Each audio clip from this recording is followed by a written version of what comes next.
मेरे देशवासियों, देश प्रेमी, आज मैं आपके समक्ष जय घोष फाउंडेशन की तरफ से ये कहना चाहता हूं कि आज मैं बहुत ही एक संवेदनशील मुद्दे पे बात करना चाहता हूं, आपके समक्ष रखना चाहता हूं। और मुद्दा है genocide, genocide of Hindus, and how long we will go through this and feel this pain because of this sabotage, because of this genocide. ये नरसंहार आज से नहीं बल्कि आजादी से पहले और आजादी के बाद चला ही आ रहा है। कब तक हम हिंदू इसको बर्दाश्त करेंगे? कब तक हम इसी तरह कटेंगे? कब तक ये अत्याचार सहेंगे? ये एक बहुत बड़ा सवाल है। आज मुझे लगता है वक्त आ गया है हर सनातनी को, हर देश प्रेमी को ये तो पता है कि ये हो रहा है, लेकिन इसके लिए उठ खड़ा होना पड़ेगा। बिना उठे, बिना आवाज उठाए, बिना इसको एड्रेस किए बिना ये हो नहीं सकता कि हम इस नरसंहार को रोक सकते हैं, इस genocide, the genocide of Hindus को रोक सकते हैं। क्योंकि देश आजादी से पहले भी और आजादी के बाद भी इसे देख रहा है और बर्दाश्त करते आ रहा है। मैं कहूं कुछ सरकारों की कमजोरियां, सरकारों की विल पावर शायद इस देश में बहुत ही कम है, बहुत ही कम। वरना ये कब का रुक भी चुका होता और लोग शांति से जी भी रहे होते। खास करके हमारा हिंदू समाज, हमारा सनातन शांति से जी रहा हो। इतना शांतिप्रिय समाज, पूरे देश को रास्ता दिखाने वाला यह समाज, राष्ट्रीय और अंतर्राष्ट्रीय सतह पे सबको आगे चलाने वाला यह समाज आज कट रहा है। आखिर क्यों? क्या वजह है? ये कट क्यों रहा है? ये इसलिए दोस्तों, हम शायद कई बार अपने फर्ज, अपने कर्तव्य को भूल जाते हैं। हम देश की भावना दिल में रख तो रहे हैं, लेकिन शायद हम इसको एक सही रूप में सामने पेश नहीं कर पा रहे। आज फर्ज है हमारा, दिस इज अवर रिस्पॉन्सिबिलिटी, कि हम इस समाज को कटने से कैसे बचाएं। और शायद इसीलिए आज मैं मजबूर होकर आप लोगों के समक्ष आ रहा हूं, यह बात कहने के लिए कि हमें क्या करना चाहिए, हम क्या कर सकते हैं।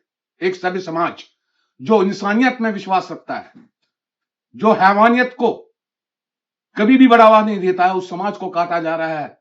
हम क्या कर सकते हैं, इस बारे में क्या कर सकते हैं? इससे पहले कि इस मुद्दे पे आऊं कि हम इसमें क्या कर सकते हैं, पहले मैं कुछ चीजें कहना चाहता हूं, बांटना चाहता हूं, शेयर करना चाहता हूं आप लोगों के साथ। तारीख 16 अगस्त 1946, डायरेक्ट एक्शन डे बंगाल में शुरू होता है। उस वक्त की मुस्लिम लीग, जिसके फाउंडर अली मोहम्मद जिन्ना थे, उनकी समझ में जब यह आया कि सिर्फ टू नेशन थ्योरी इस बात पे नहीं चलेगी कि या मुझे ये पाकिस्तान नहीं मिलेगा, तो उन्होंने एक प्रोग्राम अपने दिमाग की उपज से बनाया और उसको नाम दिया डायरेक्ट एक्शन डे, जिसको लागू किया गया बंगाल में। आज फिर देख रहे हैं डायरेक्ट एक्शन डे बांग्लादेश में।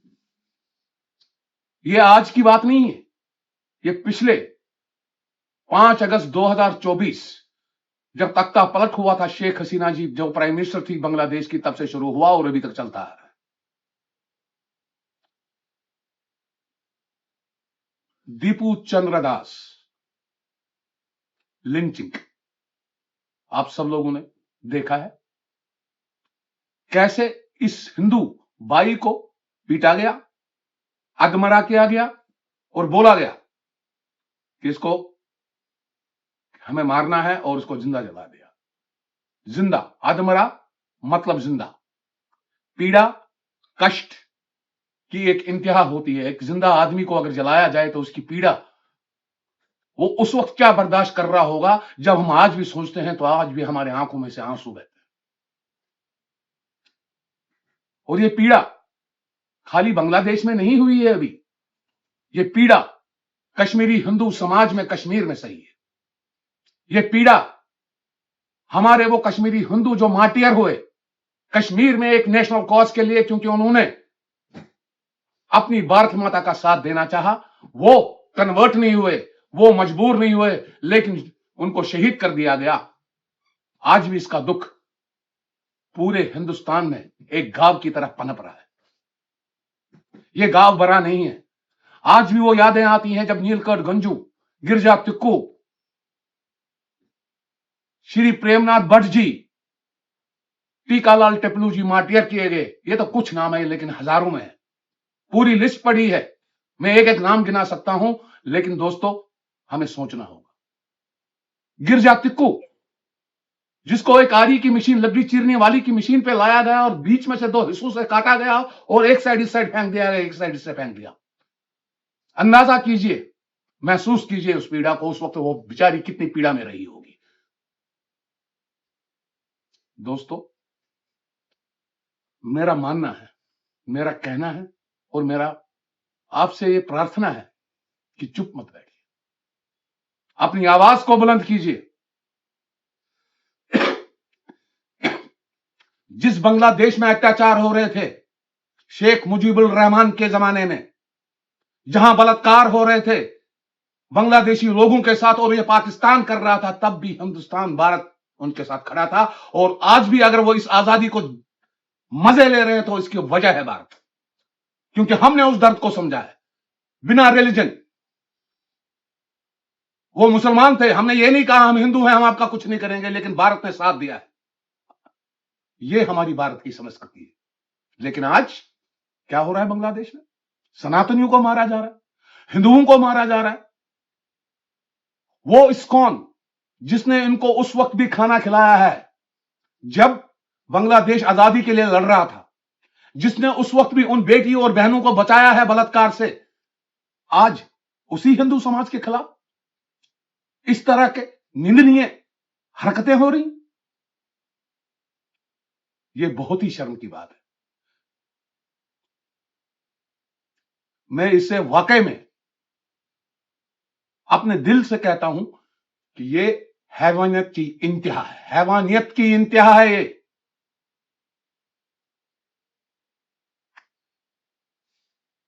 अब सवाल है करना क्या चाहिए। अब सवाल है हमें कैसे इन चीजों को रोकना चाहिए, हमें कैसे सजग होना चाहिए कि हां, हम ये इंश्योर करें कि आने वाले समय में इस तरह का अत्याचार हिंदू समाज पे, सनातन धर्म पे नहीं होना चाहिए। और मुझे लगता है वक्त आ गया है, हमें उठना चाहिए, खड़ा होना चाहिए और एक मुश्त होके, यूनाइट होके consulate of Bangladesh in India के बाहर खड़ा रहना चाहिए, क्योंकि हम इस कॉन्सुलेट को भारत मां की धरती पर रहने नहीं देंगे जब तक वो ये अत्याचार करेगा।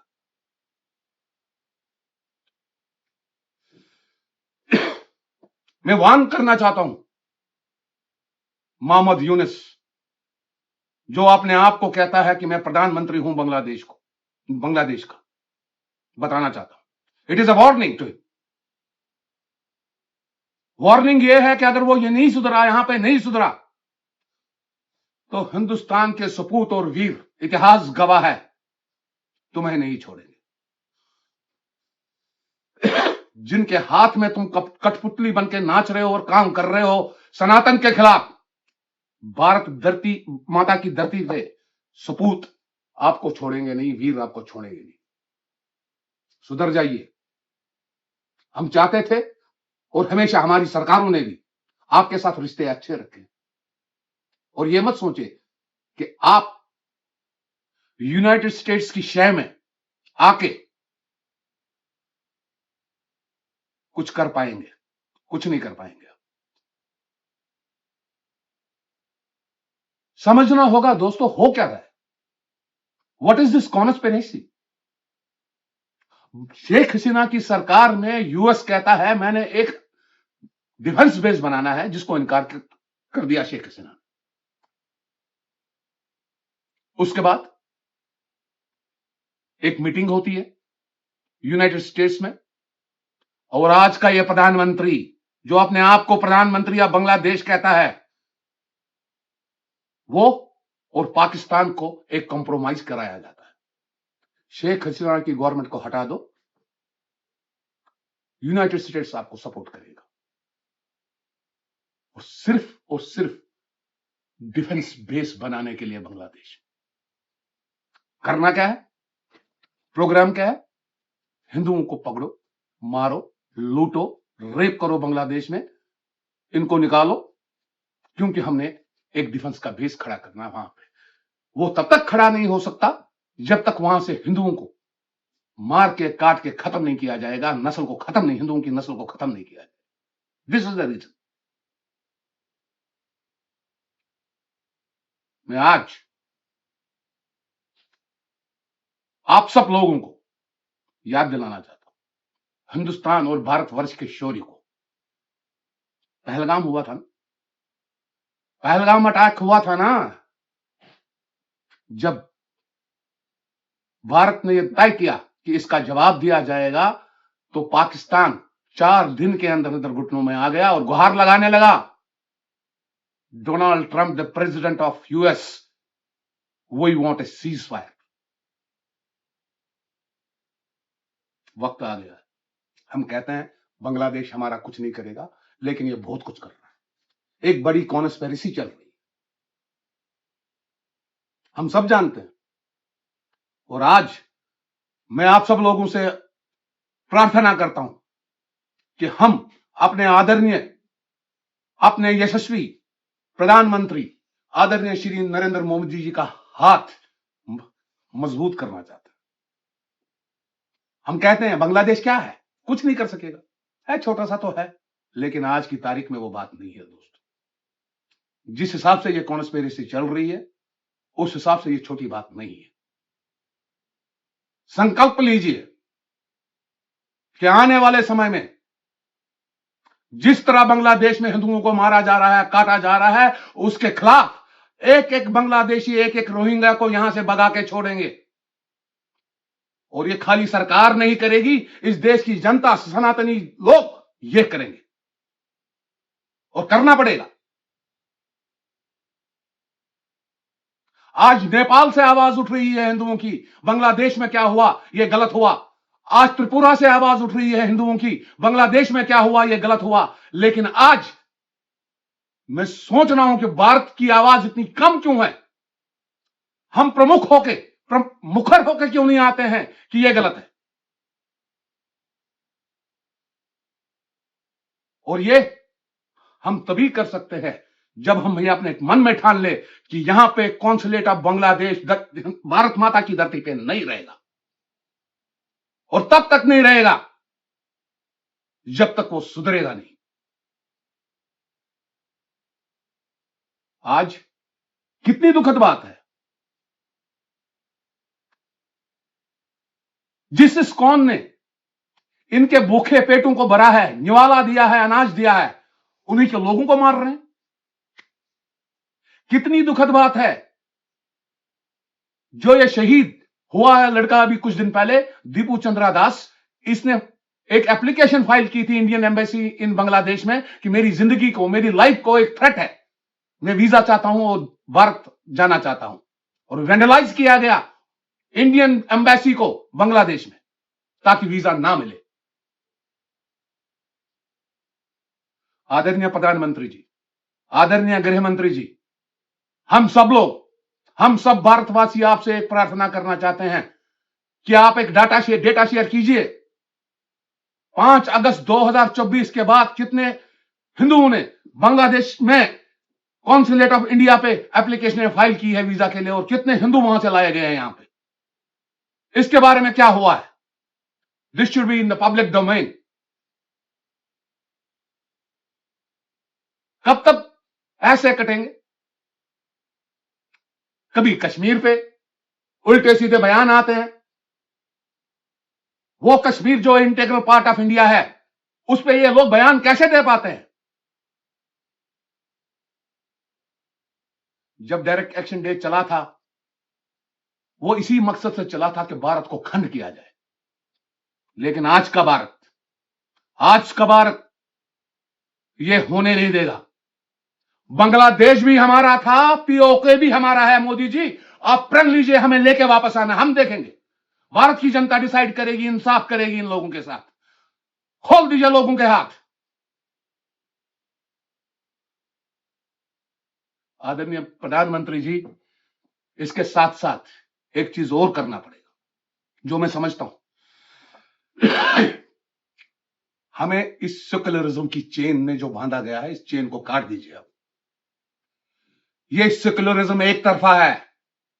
सिर्फ हिंदू और सनातनी सोचता है कि हम सेक्युलर है, यहां पे हम हर समाज के लिए, हम हर किसी लोगों के लिए जगह रखेंगे, लेकिन ये सिर्फ एक तरफा है। इसके लिए कुछ सोचिए, करना पड़ेगा प्रधानमंत्री जी, करना पड़ेगा। क्योंकि अब बर्दाश्त से बाहर। अब हम नहीं चाहते हमारे बच्चों की, हमारे लोगों की हत्याएं हों। हम नहीं चाहते जो समाज कश्मीर से विस्थापित हुआ है और आज भी दरबदर अपने ही देश में है, उस तरह हमारे बच्चों के साथ हुए।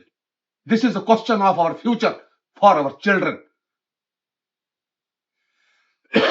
आदरणीय मोदी जी, पीड़ा बहुत होती है और हम कश्मीरी हिंदू होने के नाते इस पीड़ा को रोज शाम को रोते भी हैं, जब जब हमें याद आती है कि हमारे साथ क्या हुआ। जब जब हम इस चीज को सोचते हैं, हमारी आंखों से आंसू बहते हैं। यकीन कीजिए, मैं जानता हूं आपकी आंखों में से बहते हैं, लेकिन हम कर क्या पा रहे हैं? इसके लिए हमें क्या करना चाहिए? आदरणीय मोदी जी, मैं आपसे एक ही बात कहूंगा, हमें कुछ सख्त कानून लाने पड़ेंगे। भले ही हमको यह कहा जाए, आपको यह कहा जाए कि आज Narendra Modi the prime minister of India secular नहीं है, कहने दीजिए। Stop conversion in India by amending the laws. संशोधन करने पड़ेंगे कानूनों में भी, उसके बगैर काम नहीं चलेगा। क्या क्या देख रहे हैं हम? लव जहाद, लैंड जहाद, ये जहाद, वो जहाद, कहां तक, किस हद तक हम इस चीज में रहेंगे और इसको सहते रहेंगे? ये सारे जहाद उस दिन बंद हो जाएंगे जिस दिन कन्वर्जन को बैन किया जाएगा इंडिया में। संविधान की आड़ में लीगली और illegally this conversion process is being carried for only one thing, और वो है गजवाए हिंद। रोकना पड़ेगा प्रधानमंत्री जी, सख्त कानूनों से ही रुकेगा ये। इनका जो ये ख्वाब गजवाए हिंद है, इसको नेस्ता नाबूद करना पड़ेगा। अंत में मैं एक ही चीज और कहना चाहूंगा अपने देशवासियों से, अगर हम ये आज नहीं कर पाए तो कभी नहीं कर पाएंगे। आज जानते हैं हमारे आदरणीय प्रधानमंत्री नरेंद्र मोदी जी यशस्वी हैं, जिनका 56 इंच का सीना है, उस सीने को हमें 224 इंच करना पड़ेगा, और ये तभी होगा जब हम उनके साथ खड़े होंगे। ये होगा जब आप संकल्प करेंगे। आज तक लोगों ने सिर्फ देखा है कि हिंदू चुप बैठ रहा, हो रहा है, चलो भाई कोई बात नहीं, चलो भाई कोई बात। अब नहीं होगा, उठना पड़ेगा और तैयार रहिए इसके लिए। आने वाले समय में हम सब लोग मिलके उठ के कॉन्सुलेट ऑफ बांग्लादेश इन दिल्ली, वहां पे प्रोटेस्ट करेंगे और उनको वो सबक सिखाएंगे। वो बांग्लादेश जो हमसे पानी लेता है, वो बांग्लादेश जो हमसे इतनी सुविधाएं लेता है, जिनके लोग यहां पे इलीगली इन्फिल्ट्रेट करके भी आते हैं, उनको इलाज मिलता है, पढ़ाई मिलती है, अस्पतालों में इलाज पूरा होता है, वो बांग्लादेश के लोग ये कार्य करेंगे? इनको रोकना पड़ेगा। हमारे समाज में जितने भी बिजनेसमैन हैं, उनको भी खड़ा होना पड़ेगा।